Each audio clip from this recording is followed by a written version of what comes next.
संसद में गूंजेगा voter list verification का मुद्दा। चुनाव आयोग को घेरने की तैयारी में विपक्ष।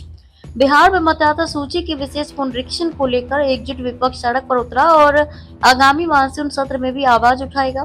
विपक्ष चुनाव आयोग की मंशा पर सवाल उठा रहा है और कानूनी लड़ाई के साथ जनमत तैयार करने पर जोर दे रहा है।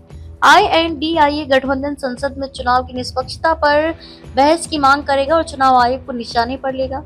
बिहार में मतदाता सूची के विशेष सघन पुनरीक्षण के जरिए सूबे की एक बड़ी आबादी को वोट के अधिकार से वंचित करने का आरोप लगाते हुए सड़क पर उतरा एकजुट विपक्ष आगामी मानसून सत्र में भी इसके खिलाफ मुखर आवाज उठाएगा।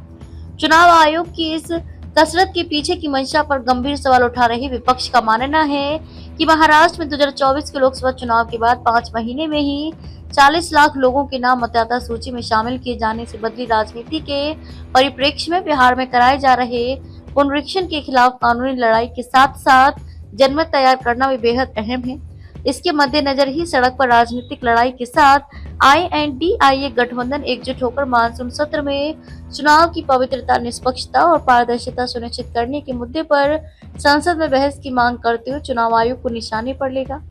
विपक्षी खेमे की इस मसले पर अगुवाई कर रही कांग्रेस से मिले संकेतों से साफ है कि तृणमूल कांग्रेस प्रमुख ममता बनर्जी तथा आम आदमी पार्टी भी चुनाव आयोग के कामकाज में कथित पक्षपात को जोर शोर से संसद में उठाने पर सहमत है। चुनाव आयोग के पुनरीक्षण के खिलाफ बुधवार को हुए महागठबंधन चक्का जाम में उमड़ी भीड़ से उत्साहित विपक्षी खेमा लोकसभा और राज्यसभा में चुनावों की निष्पक्षता व पारदर्शिता तथा चुनाव आयोग के कामकाज विषय के बहाने मानसून सत्र के दौरान महाराष्ट्र से लेकर बिहार में आयोग के रवैये पर बहस करने की मांग करेगा। लोकसभा तथा राज्यसभा दोनों जगहों पर बहस विपक्ष की प्राथमिकता सूची में रहेगा।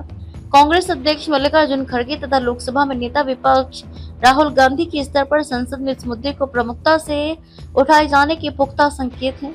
वैसे पुनरीक्षण के खिलाफ चक्का जाम में चुनाव आयोग के खिलाफ सड़क पर उतरकर राहुल गांधी ने महाराष्ट्र की पुनरावृत्ति बिहार में कामयाब नहीं होने देने की ताल ठोक साफ संदेश दे दिया कि बिहार के चुनावी अखाड़े में उतरने से पहले विपक्ष आयोग के कदमों को थामने के लिए अपनी पूरी ताकत लगाएगा। आयोग के खिलाफ विपक्ष के हमलावर तेवरों का संकेत देते हुए राहुल गांधी ने पटना में कहा भी कि विपक्ष ने चुनाव चोरी करने का महाराष्ट्र मॉडल समझ लिया है, इसीलिए चुनाव आयोग अब बिहार मॉडल लाया है जिसे हम कामयाब नहीं होने देंगे। चुनाव आयोग संविधान की रक्षा करने की बजाय राजनीतिक हित साध रहा है। कांग्रेस नेता ने ये भी कहा कि चुनाव आयोग तो भूल गए हैं कि वह किसी राजनीतिक पार्टी के नहीं हैं, उनका काम संविधान की रक्षा करने का है।